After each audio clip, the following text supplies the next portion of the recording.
Quanto mais eu vivo, mais eu acredito que no controle de tudo está Deus.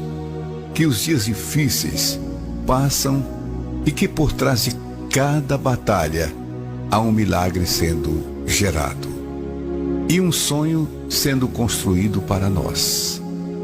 Por trás de cada coração há uma resposta e através de cada vento forte que nos chega há uma preparação, um treinamento e uma lição.